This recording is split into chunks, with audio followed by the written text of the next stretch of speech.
Rieccoci insieme cari telespettatori. Allora, per chi si fosse appena sintonizzato con noi, ripetiamo un po' il tema che andremo ad affrontare, ma tanto se ci seguite lo capirete bene. Riqualificazione del nostro territorio, quanto, come si è costruito e l'esistente, in che condizioni si trova, che impatto ha con anche la nostra vita, la nostra qualità di vita, perché tutto è strettamente connesso, con la sicurezza del territorio stesso e quindi della nostra possibilità di continuare a proliferare, perché abbiamo costruito veramente tanto, tanto e forse non sempre bene. Il settore delle costruzioni, che ruolo viene ad avere, che responsabilità ha? C'è un mea culpa da fare oppure ci sono adesso delle situazioni nuove che possono essere estremamente interessanti? Parliamo anche di cultura nuova che deve nascere e deve permeare un po' tutti quanti noi. Quando si conoscono le cose si sanno far bene oppure si danno delle dritte migliori. E poi le istituzioni hanno un ruolo fondamentale, parliamo anche di leggi che sono intervenute anche di recente nel 2016 e altro ancora. I nostri interlocutori odierni ve li ripresento: l'assessore al territorio, al paesaggio, cultura urbanistica della Regione del Veneto Cristiano Corazzari, grazie di essere qui con noi. Grazie a voi. Il direttore di Confartigianato Imprese del Veneto Francesco Giacomin, grazie anche a lei. Presidente Ance Padova Mauro Cazzaro e ricercatore Smartland, docente di economia allo IUAV Federico Della Puppa, grazie anche a lei. Allora, io vorrei incominciare un po' per capire il punto della situazione con lei, presidente ANCE, ingegner Cazzaro. Architetto, ecco, perfetto, quindi anche una competenza duplice, sì. ci fa gioco questo. Certo. Qual è il settore? Perché si è sempre detto, vanno male le costruzioni, anno 2007, orribili, 2008, lei già rabbrividisce, sì. Esatto, e però le costruzioni erano il volano della nostra economia. Come stiamo andando? C'è stata una ripresa del settore industriale, adesso vabbè, vediamo che l'Europa ci tira le capelli di nuovo, però cosa dice? Allora, il tema è questo, ovviamente è sotto gli occhi di tutti che questi ultimi 6, 7, 8 anni sono stati devastanti non solo per il nostro settore ma soprattutto per il nostro settore. Se guardiamo i dati danno nell'anno scorso un'inversione di tendenza. La curva torna in positivo di qualcosa, ok? Ancorché dobbiamo capire di cosa parliamo, perché se parlare di settore delle costruzioni abbiamo una molteplicità di settori e di situazioni, dal pubblico al privato, alle opere idrauliche, alle stradali e quant'altro. Okay? Abbiamo anche le strutturazioni e abbiamo anche gli amici di Confartigianato che ovviamente hanno un ruolo molto importante. Qual è il ragionamento? L'inversione di tendenza della serie di negativa, che è stata il filotto negativo degli ultimi anni, che ha portato il dato nazionale parla di un 27% in meno circa, ok? Ancorché forse ritengo che il dato sia ancora più pesante, perché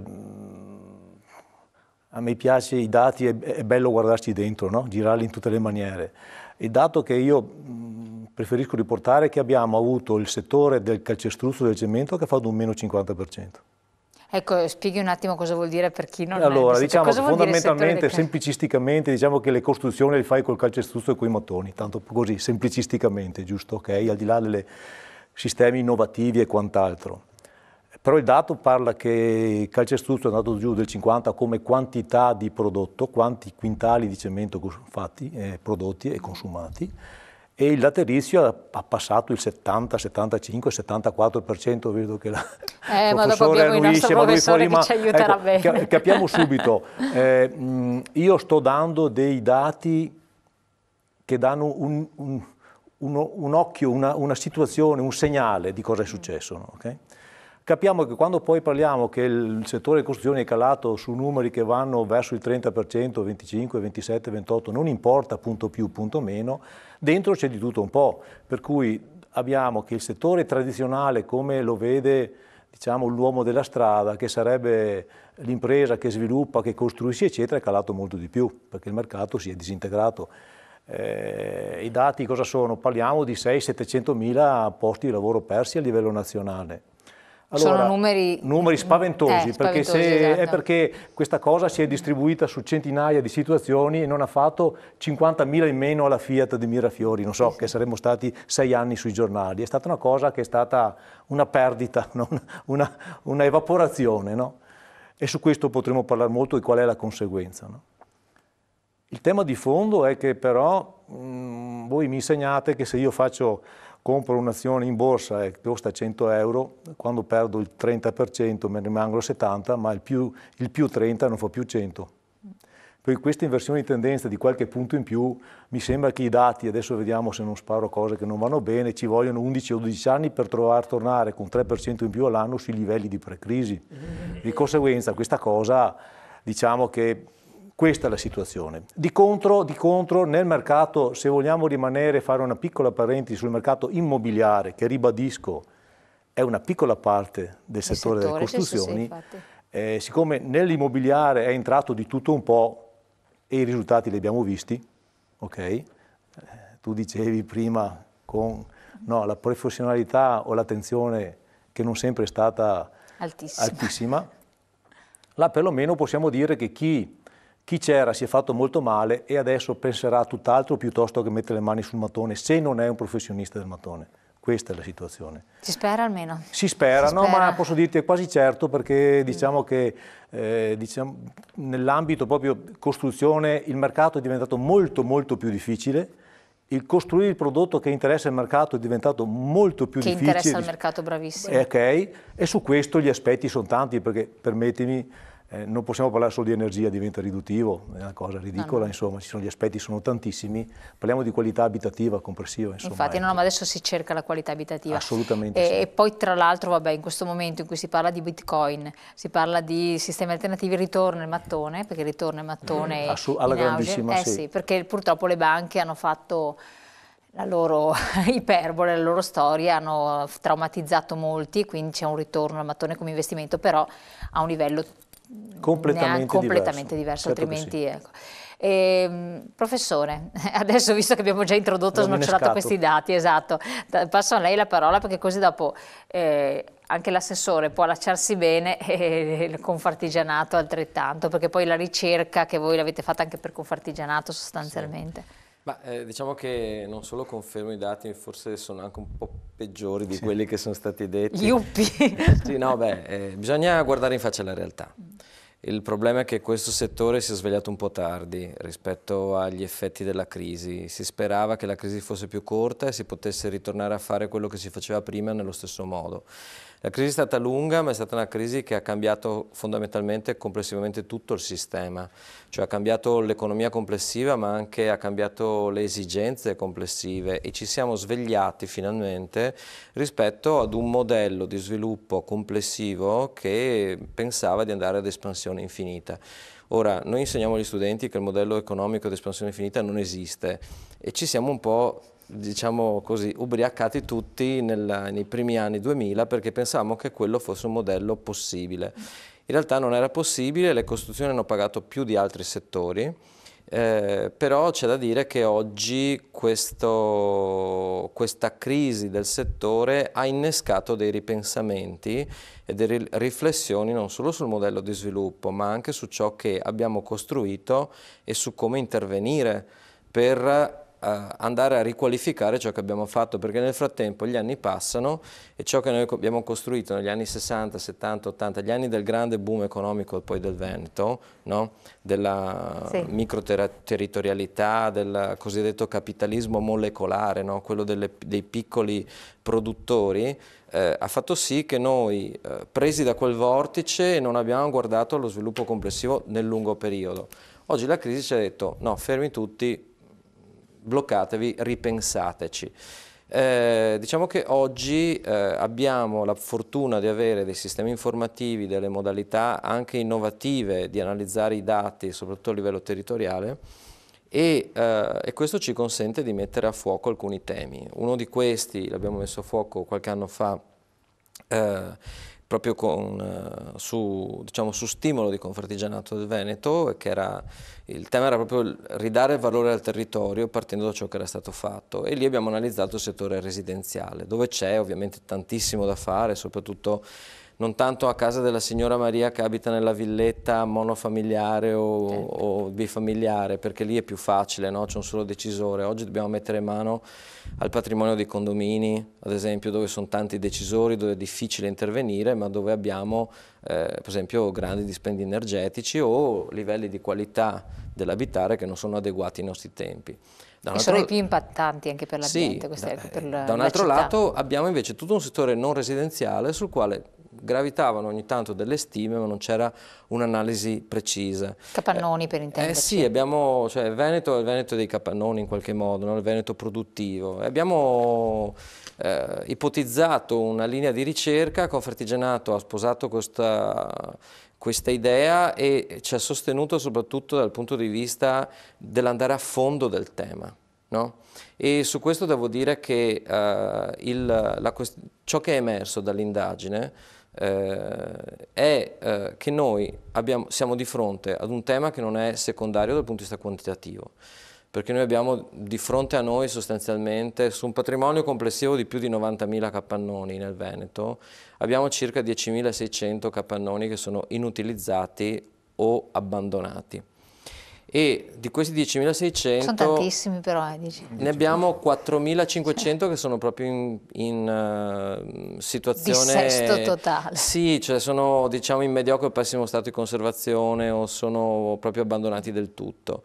E altri in realtà un po' sono sul mercato, circa 3.000, altri 3.000, 2.500 sono potenzialmente utilizzabili, però magari sono quei capannoni dove vediamo magari fuori il numero di telefono di un cellulare con scritto vendesi o affittasi, quindi della serie ce l'ho di proprietà, non so cosa farci, se qualcuno ha voglia di farci qualcosa.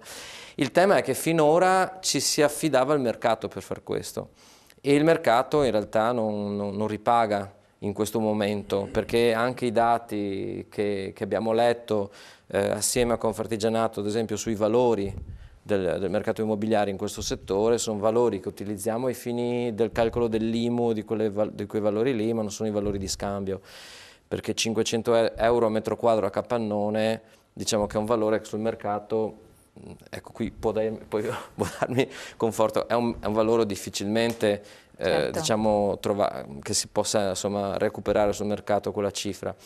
Diciamo che stiamo a valori al 40, 50, 60% in meno di scambio, proprio perché abbiamo costruito tanto in un momento in cui serviva anche in qualche modo. Sì, ma in modo indiscriminato comunque. Però abbiamo costruito anche con un modello e una ipotesi di lavoro che era quella di quel tempo. Oggi sono cambiate le condizioni, oggi le nuove imprese hanno bisogno di spazi produttivi, ma non sono gli stessi spazi.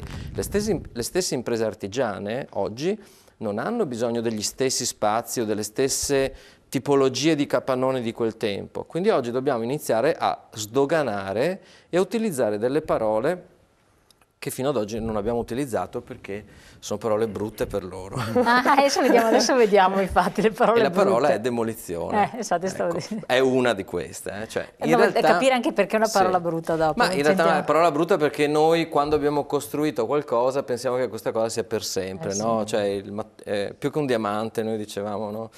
Scherzando che il mattone è per sempre, no? Cioè, quella era la... No, in realtà dobbiamo capire che su alcune cose forse questa cosa può avere ancora un senso, su altre cose, su edifici che sono di natura strumentale, non ha senso, perché altrimenti dovremmo dire che qualsiasi cosa è per sempre, un nostro cellulare è per sempre, l'automobile è per sempre, in realtà io non ho la Fiat 850 che aveva mio padre quando avevo 10 anni, perché quella macchina lì adesso sarebbe tutta arrugginita e da smontare. Infatti, no, ma questa io adesso ti fermo come step perché sennò tiriamo fuori troppo carne al fuoco e dobbiamo tirarla fuori a spizzico e bocconi.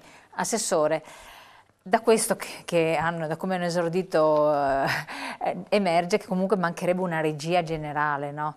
Ed è un po' l'osservazione che ci ha stimolato anche a fare questa trasmissione nel mail, che sono arrivati tanti telespettatori dicendo ma perché si continua, adesso si è ripreso a costruire, ma la regione non aveva stabilito un certo tipo di controllo del territorio. Il settore commercio lamenta anche lì grandi nuovi centri commerciali in progettazione, ma che cosa risponde la regione? Che competenze viene ad averci? Quindi le enti locali, che ruolo hanno? Lo Stato, quanto gioca? Mi ricollego con una battuta alle osservazioni fatte, non si può pensare che le situazioni siano cristallizzate, siano per sempre, non dobbiamo pensarlo, non lo sono neanche le nostre relazioni personali, neanche i matrimoni ormai, e pertanto vediamo come occorre... Altro che il diamante. Altro che diamanti, dobbiamo sicuramente avere la capacità di dare delle risposte nuove, adeguate alla situazione esistente. Beh, la Regione Veneto ha competenze specifiche tanto nel campo della pianificazione territoriale ed edilizia quanto per quanto riguarda la programmazione commerciale attraverso la legge sul commercio, ovvero la legge urbanistica, e attraverso un nuovo strumento di cui si è dotata proprio l'anno scorso, che è la legge sul contenimento del consumo del suolo. Che cosa vuol dire? Lo spieghi un attimo ai nostri telespettatori. Che cosa direi che è una grande innovazione intanto perché è una delle prime regioni italiane a dotarsi di questa legge che vuole dettare dei limiti, dei confini ben precisi tendenti ad avere un obiettivo che è quello del consumo zero di suolo, obiettivo che va a riprendere un obiettivo comunitario che prevede il consumo zero di suolo da qui al 2050. Quindi è una legge obiettivo che però deve già individuare delle strategie ben precise. Noi lo abbiamo fatto, la Regione Veneto è stata, direi anche, bisogna riconoscere coraggiosamente da parte del Consiglio, perché si va a toccare una materia che, come potete ben immaginare, ha diverse implicazioni anche da un punto di vista economico, sociale, civile, ed ha avuto il coraggio di legiferare. È stato fatto, secondo me, un lavoro anche molto concertato che fin dalle sue origini, ovvero nel programma elettorale del 2015, ha visto una prima gestazione condivisa con i portatori di interesse e attraverso un lavoro importante che è stato fatto prima dalla Commissione e poi dal Consiglio si è arrivati ad avere questa nuova norma, una norma innovativa che introduce dei criteri che sono ben precisi, ovvero si dà sin da subito una riduzione del suolo consumabile tra quelle che sono le potenzialità edificatorie presenti nei vari piani programmatori dei vari enti locali. Si vanno a introdurre criteri nuovi che vanno nella direzione delle osservazioni fatte, che sono criteri come quello della riqualificazione edilizia, della rigenerazione urbana, del riuso degli immobili abbandonati e del quindi recupero di aree degradate e deteriorate, e si arriva fino al concetto della demolizione e della rinaturalizzazione del suolo. Anche perché questo facendosi anche sponda su quella che è stata una crisi che è stata ben descritta, va a immettersi in un percorso che diventa un percorso di comune interesse con i settori dell'edilizia e di tutto l'indotto ad essa collegato, perché sappiamo bene che gli obiettivi a cui oggi dobbiamo puntare sono quelli della qualità urbana, quella della qualità del territorio, che determinano la qualità edilizia e la qualità della vita di conseguenza. Esatto, professore. Però ad esempio si è accennato alla qualità passata, no? Quella che c'è stata, poi qualcuno tuttora ha qualche qualità un po' così, non eccelsa. Chi controlla? Cioè la Regione ha un potere di verifica, di controllo? Ipotesi, demolizione, tanto demonizzata, si demolisce un'area che è vetusta, ha delle caratteristiche, si ricostruisce, ma chi è che dice... Okay, naturalmente le competenze, secondo quello che è il principio di sussidiarietà, che è un principio che innerva tutta la nostra Costituzione e i rapporti tra i vari livelli di governo, vengono dettate norme programmatorie dalla Regione, le quali poi devono essere applicate dagli enti locali, e poi esistono organi di controllo che riguardano per esempio la parte ambientale o la parte sanitaria o quant'altro. Resta il fatto che individuando dei principi di questo tipo si va a fare un cambiamento veramente culturale di strategia che dovrà a ricaduta anche comportare un nuovo approccio da parte del mondo produttivo, il che secondo me non deve essere visto come una riduzione o un ridimensionamento, ma come un nuovo modo di concepire anche il lavoro in questi settori che rimangono i settori fondamentali. Pensiamo a un altro aspetto: oggi abbiamo tantissimo materiale edificato, sia residenziale, sia industriale, commerciale, che, come si diceva, è di basso valore e ha perso valore rispetto al valore che aveva quando è stato realizzato. E proprio in questo grande patrimonio edilizio, quantità di patrimonio edilizio, sono stati investiti i risparmi delle famiglie venete, delle imprese venete, e quindi lì sono i risparmi di gran parte dei veneti. Quindi rigenerare tessuto urbano, ridare qualità all'edificato esistente significa anche ridare ricchezza ai cittadini che oggi invece si vedono proprietari di immobili che hanno perduto valore e che diventano dei costi anziché essere dei patrimoni, così come la nostra tradizione ci ha sempre insegnato. Assolutamente, dopo parliamo anche degli aspetti burocratici e della legge sugli appalti e quant'altro, perché dopo anche quello è interessante. Voglio dare un po' la parola a lei. Viene mal di pancia agli artigiani a sentire queste cose, oppure sono pronti ad affrontare queste nuove sfide, visto che tra l'altro lavorano in sinergia con la ricerca per far emergere, insomma, dei dati importanti? Il fatto che da 5 anni come Confartigianato stiamo investendo su questo fronte dice che ci poniamo forse in anticipo rispetto ad altri alcuni problemi. Perché? Perché l'artigiano e la sua famiglia, come le altre famiglie, vive nel territorio. Alla fin fine ha bisogno che il territorio sia di qualità, perché altrimenti, visto che a casa e bottega assieme, la qualità della vita non si può avere di notte perché sto a casa, di giorno delle aree. Quindi c'è questa sensibilità che i piccoli imprenditori hanno, che siano artigiani o piccoli industriali, quelli che stanno sul territorio e vivono, che li ha portati a fare i conti con la realtà.